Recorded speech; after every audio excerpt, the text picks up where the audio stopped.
2,500 years ago, a prince walked away from a palace, a kingdom, and a life of guaranteed comfort, to sit under a tree and ask one question: why do we suffer? What he found changed the lives of billions of people. But here's the strange part: most of what people think they know about Buddhism is wrong. It's not about worshipping a god. It's not about escaping the world.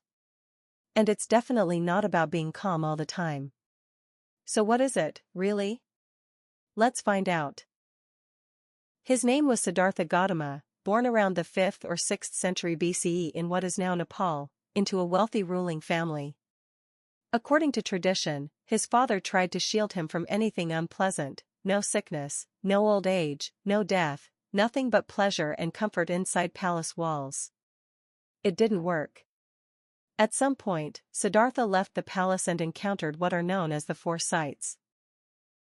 An old man, a sick person, a corpse, and finally, a wandering ascetic who had given up everything to search for meaning. Those four sights broke something open in him. If sickness, aging, and death come for everyone, prince or beggar, then what was the point of a life built on avoiding them?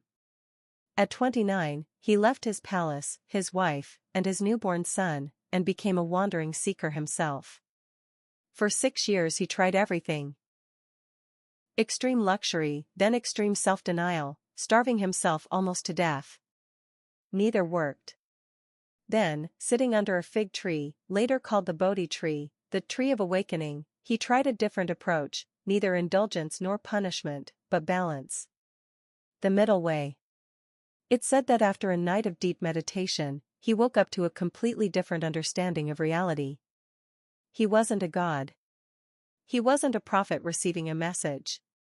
He was, from that point on, simply the Buddha. Which just means the one who woke up. So what did he wake up to? It comes down to 4 observations, known as the Four Noble Truths. First, life involves suffering, ***, not just pain and tragedy, but also the low-grade unsatisfactoriness of everyday life. Even good things end. Even pleasure fades. Even getting what you want often isn't quite enough. Second, suffering has a cause, ***, and that cause is craving, the constant grasping for things to be different than they are. Wanting more, wanting less, wanting things to stay the same when everything is always changing. Third, there is an end to suffering, ***. This isn't a pessimistic philosophy, this is the hopeful part. If craving causes suffering, then releasing craving can end it. That state of release has a name, nirvana. Fourth, there is a path that leads there, ***. He called it the Eightfold Path. Right understanding, right intention, right speech, right action, right livelihood, right effort, right mindfulness, and right concentration. Not a checklist to complete, but a way of living, gradually reshaping how a person thinks, speaks, and acts. Notice what's missing from all of this: no creation. Fourth, there is a path that leads there, ***. He called it the Eightfold Path: right understanding, right intention, right speech, right action, right livelihood, right effort, right mindfulness, and right concentration. Not a checklist to complete, but a way of living, gradually reshaping how a person thinks, speaks, and acts. Notice what's missing from all of this: no creation myth, no commandments from a deity, no threat of eternal punishment. The Buddha framed his teaching less like a religion handed down from above, and more like a diagnosis and a treatment plan. Here is the problem, here is the cause, here is the cure, here is how to get there. Buddhism also introduced ideas that were radical for their time, and honestly, still are. Impermanence, ***. Everything changes: your body, your mind, your relationships, even your sense of who you are. Resisting that fact, the Buddha argued, is a major source of suffering. Accepting it is the beginning of peace. Non-self, ***. Perhaps the most challenging idea of all, that the solid, continuous self we feel ourselves to be may be more like a river than a rock. Constantly flowing, constantly changing, made up of shifting parts rather than one fixed thing. Karma, ***, often misunderstood in the West as cosmic punishment or reward. In its original sense, karma simply means action, and the idea that intentional actions have consequences that shape future experience. Not fate, not destiny, just cause and effect, playing out over time. Compassion, asterisk. If suffering is universal, then every being you meet is dealing with some version of the same struggle.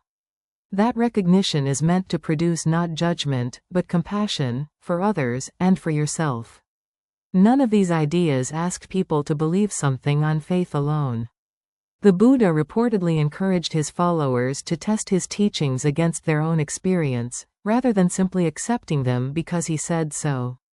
Over the following centuries, Buddhism spread from India across Asia, splitting into different traditions: Theravada in Southeast Asia, Mahayana across East Asia, Vajrayana in Tibet, each developing its own practices, texts, and emphasis, while holding on to that same core insight about suffering and its end. Today, elements of Buddhist thought show up far outside temples, in psychology, in mindfulness-based therapy, in how neuroscientists study attention and emotion. You don't have to identify as Buddhist to find something useful in the questions it asks. Because at its heart, Buddhism isn't really asking you to worship anything. It's asking you to look closely at your own mind, notice how suffering actually works, and consider whether there might be a different way to live with it. That's the story of how a prince became the Buddha, and the 4 truths he said could change how anyone experiences their life. Next episode, we'll cross into a different tradition entirely, one born not in India, but in ancient China, built not around suffering and liberation, but around flow, balance, and a mysterious force called the Tao. If this helped make Buddhism click for you, consider subscribing. We're building a full series on Buddhist and Taoist philosophy, one idea at a time.